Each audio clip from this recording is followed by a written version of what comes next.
Hey, what's up, Crypto Nation? Good morning, happy Monday.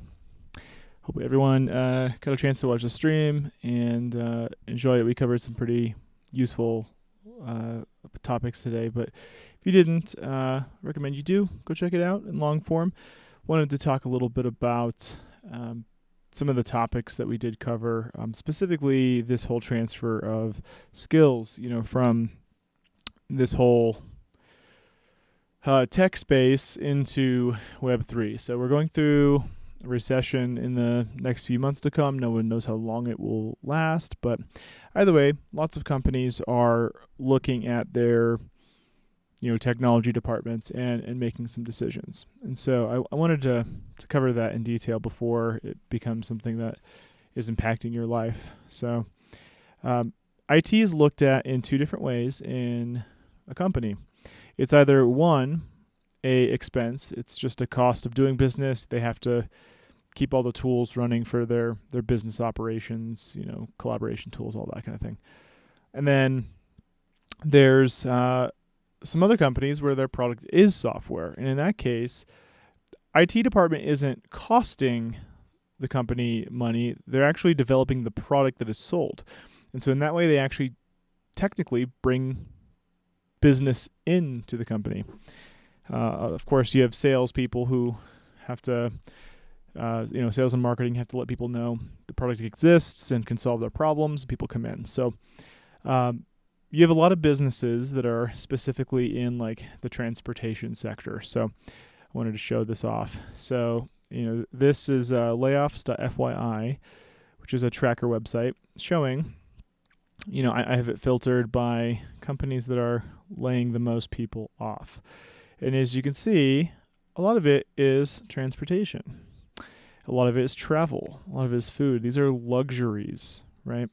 When people have expendable income, they go on vacations, they go to fancy restaurants, they are certainly buzzing about, they go to parties, they get drunk, they have to pay for an Uber to get home safely. There's a lot of these types of lifestyles that are explored, and a lot of businesses are like, hey, we want to grow our service offerings so that we can, offer new services and kind of edge our competition out. Now, when we are in a bear market, things change. A lot of companies say, well, that made sense when we had a lot of extra cash. We wanted to keep doubling down on our investments, but now that we're in a situation where we just have to create as much burn rate as possible, we have to create as much runway as possible just to tread water, wait for the storm to blow over, and then we can hire again and start building when we know what our trajectory might look like. So that's interesting because that's really changing which industries are growing and expanding and hiring. Well, there's a lot of venture capital, a lot of big investors investing into Web3. And they know that because we're in a bear market, now is the time to build because it typically takes, 9 to 15 months of development time for a lot of companies to bring an idea into the world. Go from concept to, released code. So knowing that, there's R&D involved in that. A lot of Web3 investments are starting to be made. So if we flick that laid off upside down and say, we were looking at companies that were laying off the most, but now we're looking at ones that aren't laying off. See, retail is certainly there. There's still some travel, so there's still some businesses doing well, and maybe they have some burn rate. HR is a big concern because small businesses are part of this Web3 thing. People are, trying to outsource a lot of parts of their company, like HR or customer support or things like that. But yeah, we do see a lot of retail opportunities. So it looks like people know after COVID specifically, when a business is affected by whether people can or can't come into a brick and mortar or will or won't come into a brick and mortar. And a lot of people's spending habits were changed by, this whole, COVID-19 response where people were calling ahead, ordering their products, driving or having someone drive to the business and have their car loaded up and then they drive home. So pickup services, also delivery services, those were a big thing. And frankly, they're likely to become a staple for people who are elderly, people who are time poor. They don't have the time to go do that, and they have some extra money, they don't mind paying for it. So clearly it makes sense for a lot of businesses to develop into being, proofed against these types of government overreach or healthcare responses, which could continue to happen. Who knows? So finance, you see a lot of finance opportunities pop up, and you're starting to see some crypto pop up. And marketing's popping up because companies are outsourcing marketing. And so media is popping up. Data is popping up. Fitness, because a lot of people are staying home, and they now know that they have to keep up on their health and wellness, and part of that's fitness. So they can deliver that through software. That's going to happen. So recruiting is a big deal because there's a lot of technical skills required to build software-fronted businesses. So, let's talk about what that means for us. If you do not want to be behind the 8 ball of a company letting you go, and you having to panic and figure out, how do I pay my bills? How do I provide for my family?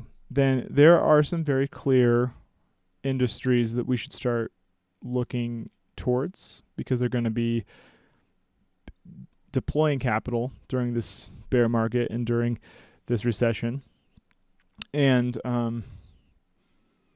there's also some skills we should probably pick up. So there are 3 main meta business skills. There is building, which is what we're talking about.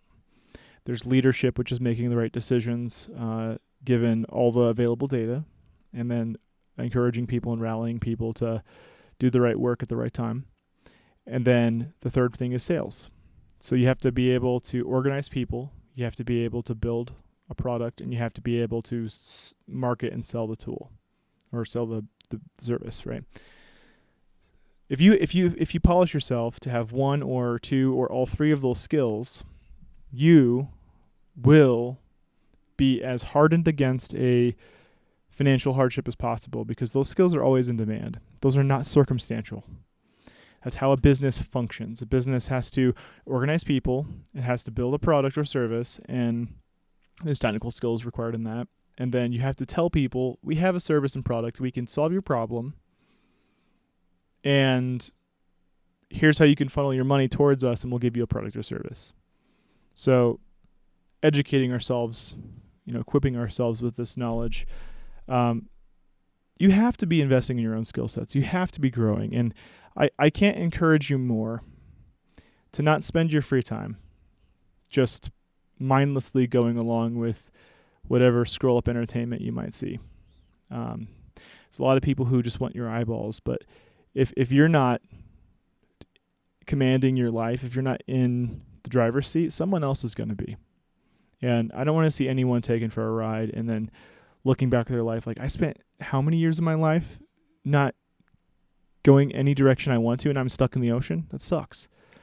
So here, with our whole DCTV community, we're trying to equip people with this knowledge and information, but we're also trying to help people co-build. We're trying to facilitate people learning the right things and executing on it. And we're not looking to hold everyone's hand, but we are looking to be a community of people who are co-building. We're all building in our own lanes, asking, hey, does anyone have any recommendations for blah? I've done some research, and here's what I'm finding. Does anyone have any personal experience with this? That type of integration with each other. So, and at some point, there's probably going to be opportunities for us to link arms, and people have the bandwidth or have the right business idea where it makes sense for some people to come along. But if anything, even just the camaraderie of knowing someone else is grinding with you, and they might not be building the same thing, but you can look someone in the eye and understand that you're both looking out at the future and not accepting just whatever you're handed. Instead, you're saying, you know what? We're going to take some proactive action here and not be reactive, right? We're not going to be knee-jerk. We're going to make intentional, calculated choices. So bear markets are full of opportunity for people who build. And we're in a bear market. Are you a person who builds? That's what the opportunity is. So in line with that, I also wanted to talk about some of the skills. If you're interested in getting into Web3 and this big Web3 development boom that's going to happen, you have different types of blockchain developers. There's people who actually develop the software that interacts with the blockchain. And then there's core developers, people who are proposing ways to harden the actual blockchain itself. You're a certain type of person if you do core blockchain development. That's a very, very, very technical skill. It requires a lot of understandings that someone might acquire in a bachelor's of software engineering, that type of computer science degree set, right? You don't have to get a degree, of course. I think plenty of people have bootstrapped and just gotten face down in some white papers, and that's how they learned. But myself included, I'm one of those types of people. But there's certainly cryptography skill sets, people who are actually building algorithms and looking at what the best way is to actually secure the database. But that's another skill set too that pairs with the core developers. It isn't intrinsically the same thing though.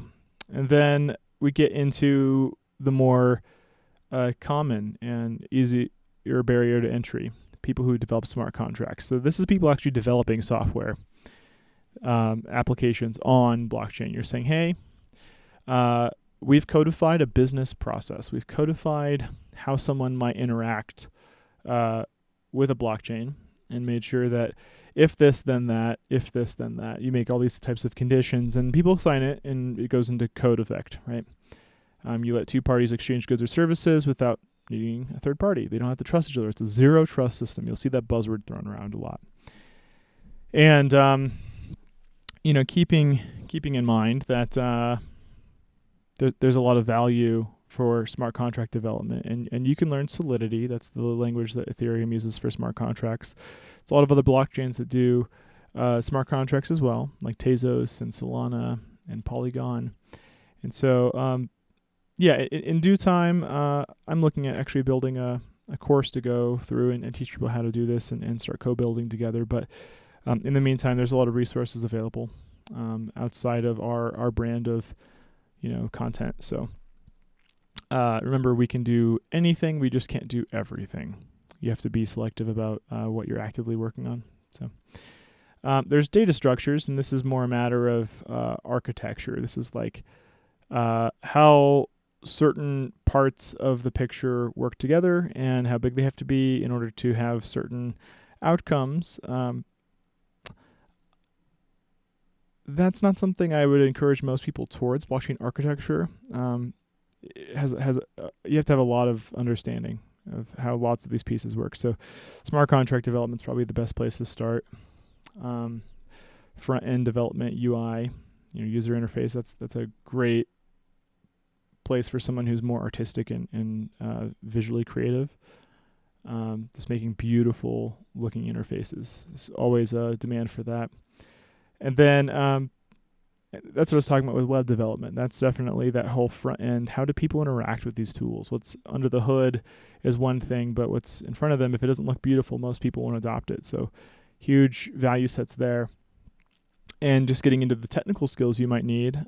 Java's pretty common amongst blockchain and web solutions in general. C++ is a very common thing, and that's because it's so prolific in software development in general. Python's very common. I see a lot of people creating scripts in Python that interact with APIs and integrate blockchains and centralized API systems as well.